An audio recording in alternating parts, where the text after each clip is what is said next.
നമസ്കാരം. അമ്മ parliamentary leader, മകൻ പ്രതിപക്ഷ നേതാവ്, ബാക്കിയുള്ളവർ വെള്ളം കോരികളും വിറക് വെട്ടികളും. മോദി മൂന്നാം വട്ടവും അധികാരത്തിലേറുമ്പോൾ ആ സത്യപ്രതിജ്ഞാ ചടങ്ങിലേക്ക് ഇല്ല എന്നാണ് ഇന്ത്യ സഖ്യ നേതാവായിട്ടുള്ള രാഹുൽ ഗാന്ധിയുടെ നിലപാട്. പകരം കോൺഗ്രസ് അധ്യക്ഷൻ മല്ലികാർജുന ഖാർഗെ പോകും. ഇതൊക്കെ കണ്ടു നിൽക്കുവാനുള്ള ശക്തിയില്ലാത്ത ഇളം മനസ്സുകളാണല്ലോ കോൺഗ്രസിനെ യുവരാജവനുള്ളത് എന്ന് പറയുന്നു.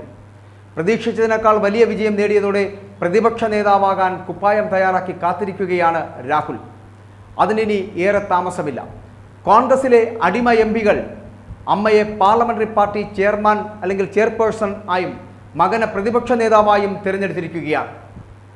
കോൺഗ്രസ് അധ്യക്ഷ സ്ഥാനം വേണ്ടെന്ന് വെച്ച് ആദർശാധിഷ്ഠിതമായി മാറി നിന്നെന്ന് കരുതിയിരുന്ന യുവരാജാവിൻ്റെ പാർലമെന്റിലെ കിരീടധാരണമാണ് ഈ പദവിയിലൂടെ നടത്തുന്നത് എന്നുള്ളതാണ്. കോൺഗ്രസ് പാർട്ടിക്ക് ആ കുടുംബത്തോടുള്ള വിധേയത്വം ഇനിയും മാറിയിട്ടില്ല എന്ന് വീണ്ടും വീണ്ടും തെളിയുകയാണ് ഇതോടുകൂടി. പ്രധാനപ്പെട്ട സ്ഥാനങ്ങൾ എല്ലാം തന്നെ ഈ കുടുംബക്കാർക്ക് കോൺഗ്രസ് അടിയറവ് വച്ചിരിക്കുന്നു. പാർട്ടിക്ക് എവിടെയെങ്കിലും അധികാരം കിട്ടുമ്പോൾ ഇപ്പോൾ നഹീം പറയുന്ന മകളും എത്തും ഈ താക്കോൽ സ്ഥാനത്തേക്ക് എന്നുള്ളതാണ്. അധികാരമില്ലാതെ പ്രതിപക്ഷത്തിരിക്കുവാൻ ഇല്ലെന്നായിരിക്കും പ്രിയങ്ക വധേരയുടെ മനസ്സിലിരിപ്പ്. ഏതായാലും അടുത്ത കാലത്തെങ്ങും കോൺഗ്രസിന് അധികാരം ലഭിക്കുന്ന ലക്ഷണമൊന്നും കാണുന്നില്ല. അതുകൊണ്ട് ചിലപ്പോൾ വരില്ല. ഈ തെരഞ്ഞെടുപ്പിലെ പ്രതീക്ഷകളൊക്കെ തകരാൻ 6 മാസം പോലും തികയേണ്ടി വരില്ല എന്നുള്ളതാണ് രാഷ്ട്രീയമറിയാവുന്നവരുടെ വിലയിരുത്തൽ എന്ന് പറഞ്ഞാൽ. ഇവിടെ സോണിയ പാർലമെന്ററി കക്ഷി നേതാവ്, രാഹുൽ ഗാന്ധി പ്രതിപക്ഷ നേതാവുമാകുന്നതിൽ എന്താണ് തെറ്റ് എന്നുള്ളതാണ്. അങ്ങനെ ആയിക്കൂടെ എന്ന് ചോദിക്കുന്നവരോടാണ് നിങ്ങളുടെ ചോദ്യം ശരിയായിരിക്കാം, പക്ഷേ ഉത്തരം തെറ്റും.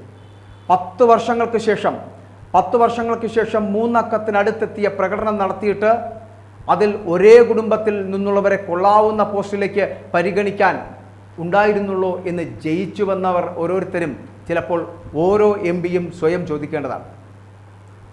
നെഹ്റു കുടുംബാധിപത്യം നിലനിൽക്കുന്ന അടിമ പാർട്ടിയാണ് കോൺഗ്രസ് എന്ന് വീണ്ടും വീണ്ടും ഈ സേവകർ തെളിയിച്ചുകൊണ്ടേയിരിക്കുന്നു എന്നുള്ളതാണ്.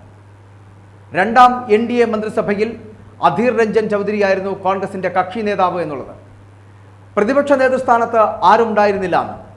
പ്രതിപക്ഷത്തിൻ്റെ ഏക ക്യാബിനറ്റ് പ്രതീക്ഷയായിട്ടുള്ള പ്രതിപക്ഷ നേതൃസ്ഥാനവും പാർട്ടിയെ തേടിയെത്തിയപ്പോൾ താലത്തിൽ വെച്ച് നെഹ്റു പിന്തുണക്കാരന് നീട്ടുകയാണ് ഈ കോൺഗ്രസ്സുകാർ ചെയ്തത് എന്നുള്ളതാണ്. കുടുംബാധിപത്യമല്ല എന്ന് തെളിയിക്കുവാൻ പെടാപ്പാട് പെടുമ്പോഴാണ് കോൺഗ്രസ്സുകാരുടെ ഈ നടപടി എന്നുള്ളതാണ്. കോൺഗ്രസ് അധ്യക്ഷ സ്ഥാനത്തേക്ക് കർണാടകക്കാരൻ മല്ലികാർജുന ഖാർഗെ എത്തിയത് തന്നെ വിശിഷ്ട കുടുംബത്തിൻ്റെ വിശ്വസ്തൻ എന്ന യോഗ്യതയിലാണ് എന്നുള്ളത് മറന്നു പോകരുത്. ആ വിശ്വസ്തത പിന്നീട് ഉടനീളം അദ്ദേഹം പുലർത്തുകയും ചെയ്തു. പ്രചരണത്തിലാവട്ടെ പാർട്ടി പ്രവർത്തനത്തിലാവട്ടെ ഖാർഗെയുടെ ശരീരഭാഷ ഒരു സേവകൻ്റെതിൽ നിന്നും ഒട്ടും വ്യത്യസ്തമല്ല. അമ്മയെയും മകനെയും ഒരു സ്ഥാനത്ത് എത്തിച്ചതിൻ്റെ സമാധാനം ഇപ്പോൾ ആ മുഖത്തുണ്ടാവുമെന്ന് തീർച്ചയാണ്. മറിച്ചൊരു ചിന്ത കൂടിയുണ്ട്. ഇനി ഒരു വേള കഴിഞ്ഞ സർക്കാരിൻ്റെ കാലത്തെ പോലെ കോൺഗ്രസിന് സീറ്റ് കുറയുകയും സഭയിൽ പ്രതിപക്ഷ സ്ഥാനം ഇല്ലാതിരിക്കുകയും ആയിരുന്നു സ്ഥിതിയെങ്കിൽ നമ്മുടെ കൊടിക്കുന്നിലിൻ്റെയും വേണുഗോപാലിൻ്റെയും ഒക്കെ മനസ്സിലും ലഡ്ഡു പൊട്ടിയേനെ.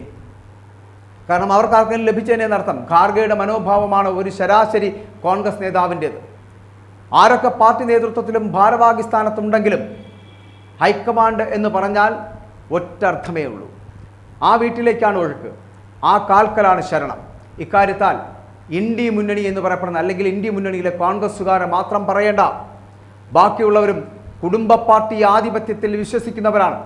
തമിഴ്നാട്ടിൽ കരുണാനിധി കുടുംബം, മഹാരാഷ്ട്രയിൽ പവാർ കുടുംബം, ബീഹാറിൽ ലാലു കുടുംബം, UPയിൽ മുലായം കുടുംബം, ഡൽഹിയിലെത്തിയാൽ സോണിയ കുടുംബം. ഇവരോടൊക്കെ ചേർന്ന് നിൽക്കാൻ കഴിയുന്ന ഒരു കുടുംബം കേരളത്തിലുമുണ്ട്. അത് നമ്മുടെ ജനാധിപത്യത്തിൽ കുടുംബാധിപത്യം തുടരുന്നതിൽ അത്ഭുതപ്പെടേണ്ടതില്ല എന്നുള്ളതാണ്. ഇവിടെ അങ്ങനെ അച്ഛനും മക്കളുമൊക്കെ ചേർന്ന് നിന്നുകൊണ്ട് പോകുന്ന ഒരു പാർട്ടി സംവിധാനമായി കോൺഗ്രസ് മാറുന്നു. ആ കോൺഗ്രസിനുള്ളിൽ വീണ്ടും വീണ്ടും അവർ തെളിയിക്കപ്പെടുകയാണ് കുടുംബാധിപത്യമാണ് നടക്കുന്നത് എന്ന്. അതിന് പിന്നിൽ നിന്ന് നയിക്കുവാൻ ഇവിടെ ഓടിയെത്തുന്ന അല്ലെങ്കിൽ വിജയിച്ചെത്തുന്ന ഓരോ എംപിമാരും ഈ നെഹ്റു കുടുംബത്തിൻ്റെ താളത്തിനൊത്ത് തുള്ളുന്നു എന്നുള്ളതാണ് ഏറ്റവും വലിയ പ്രത്യേകത. രാഹുൽ ഗാന്ധി അല്ലാതെ മറ്റൊരു പ്രതിപക്ഷ നേതാവിനെ തിരഞ്ഞെടുക്കാൻ അവർക്ക് കഴിയില്ല. മാത്രമല്ല പാർലമെന്ററി പാർട്ടി നേതാവായിട്ട് അല്ലെങ്കിൽ അമ്മ പാർലമെന്ററി ലീഡറായിട്ട് അമ്മയായിട്ടുള്ള സോണിയാഗാന്ധി അല്ലാതെ മറ്റൊരാളെ തിരഞ്ഞെടുക്കാൻ കഴിയുന്നില്ല. ഇതൊക്കെ എന്തുകൊണ്ടാണ് സംഭവിക്കുന്നത്? ഇപ്പോഴും കോൺഗ്രസ് എന്ന് പറയപ്പെടുന്നത് ആ പഴയ പാരമ്പര്യത്തിൽ, ആ പഴയ കുടുംബാധിപത്യത്തിൽ തന്നെ നിലനിൽക്കുന്നു എന്നുള്ളതിൻ്റെ സൂചനകളാണ്. അമ്മയും മകനും പാർട്ടിയെ ഇങ്ങനെ നയിക്കുകയും ഇനി മകൾ കൂടി ഇതിനകത്തേക്ക് എത്തപ്പെടുകയും ചെയ്യുമ്പോൾ കുടുംബാധിപത്യം പൂർണ്ണമാകും.